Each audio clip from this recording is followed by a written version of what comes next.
I think every runner needs to be able to self-treat small injuries, little niggles that come up during hard training that happen to every runner. We've all been there when something starts to hurt, and a lot of us rush off to the physical therapist, or even worse, we don't do anything. We just maybe take a week off, and we hope that our rest is going to help solve our little injury. But in this video, I want to talk about how that's the wrong approach and a much more effective one for getting you back out on the road or the trail so you can keep training.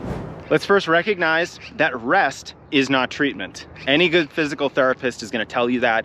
Any good PT is going to say, if you just sit on the couch for a week, you're not addressing the underlying root causes of why you got injured. And if you want to be able to keep running healthy, and more importantly, if you want to be able to progress with your training, if you want to engage in progressive overload, which is the key to getting better as a runner, you're going to have to address those underlying causes of your injuries so that they don't keep popping up every time you go do that long run, or every time your mileage hits a certain level, or every time you try to run fast. It's really important to solve those little underlying problems so that you can get back on the road. So let's actually talk about how we do this. Now, I just had a really interesting conversation with Ryan Whited on the Strength Running podcast. It's the last episode, you can go check it out. And Ryan is an elite climber. He's a personal trainer, a strength and conditioning coach, and he just wrote a new book with author Matt Fitzgerald called Pain and Performance. It's actually a really interesting book because it flips everything we know about pain on its head. Usually when we experience pain, what do? We stop running. We don't want to run through pain. That's when we know that, ooh, there's something wrong with our body, so we need to fix what's wrong with our body, or else we can't run. That may actually not be the correct case, because just because you're experiencing pain doesn't mean that you're necessarily experiencing a serious injury that's going to result in you having to take time off from running. So that's a big lesson I learned from this conversation, is that pain isn't always a deal breaker. Pain doesn't mean that you can't go running. In this video, I want to talk about some of the ways in which we can modify our approach to pain and really what pain is trying to communicate to us. Now, the most interesting thing I learned about pain is the fact that pain doesn't necessarily mean that there is something wrong with a tissue or a joint. Pain is partly an emotional response. So we can't really separate the pain that we're experiencing from the actual experience of the pain itself, which is really weird when you think about it, because pain is sort of like a feeling. It's an emotion too, as well as a physical sensation. And that really changes how we can approach pain. So the next time you have a small amount of pain, now of course, if you break your leg, you need to go to the hospital. We're not gonna try to will our way through that in any sort of way. There's certainly a place for medical intervention. That's not what I'm talking about here. I'm talking about the little aches and pains, the little niggles that can sometimes force you to take a couple days or a week off from your training. One of the things we learn here is that you can run through a small amount of pain, and in fact, the training can be the treatment for that pain.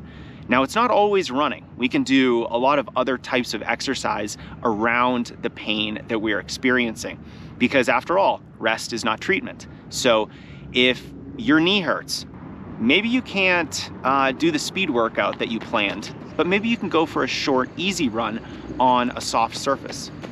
Maybe you can do the elliptical or some cycling. Maybe you can go into the gym and get in your normal weightlifting workout with a long walk later in the day.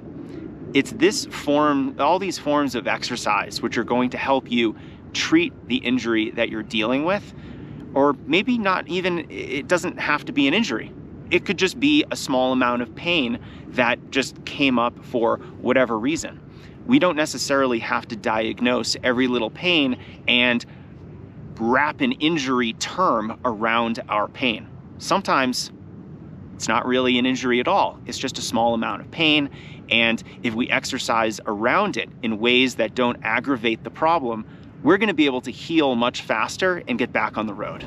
If everything hurts, I want to introduce you to today's video sponsor, Previnex. Previnex makes some of my favorite supplements because they're a supplement company that is voluntarily putting themselves under a lot more scrutiny than other supplement brands. They are testing finished products and raw ingredients, and they use clinically proven ingredients, and that is true for their latest product, Muscle Health Plus.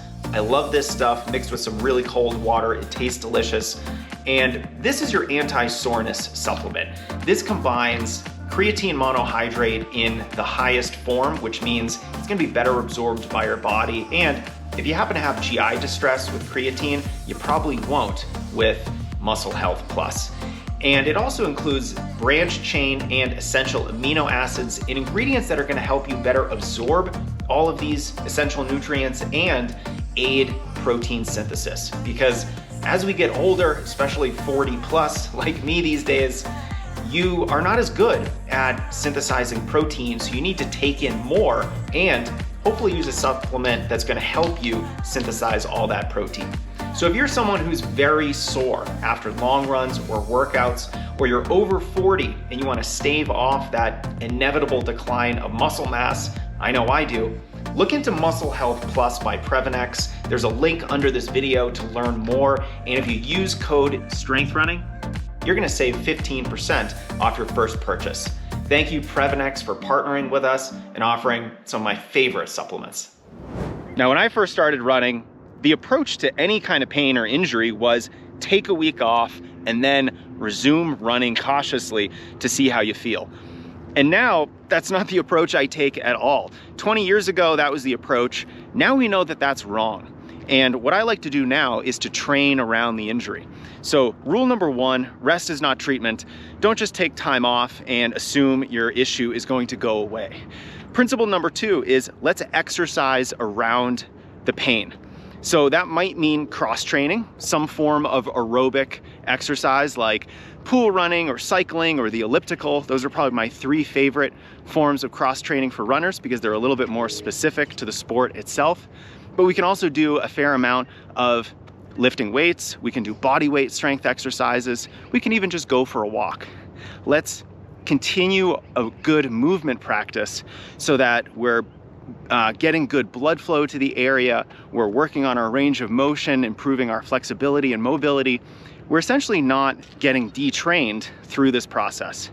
And if you can do that, any niggle or small injury that you might be experiencing is likely going to have a much shorter life than if you just took time off and hoped for the best. So my friends, I found all of this very, very encouraging for runners because number one, our sport has a high injury risk.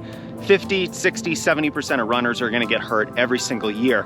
But we don't have to let that completely take us out from the sport, and we don't have to let that contribute to a process of detraining that's only gonna take us months and months to get back to that level of fitness that we really want. So this is very encouraging. I hope you check out the podcast episode with Ryan Whited. It was one of our most recent. And if you are dealing with pain or injuries, know rest is not treatment. We've got to exercise and train around the pain that we're experiencing.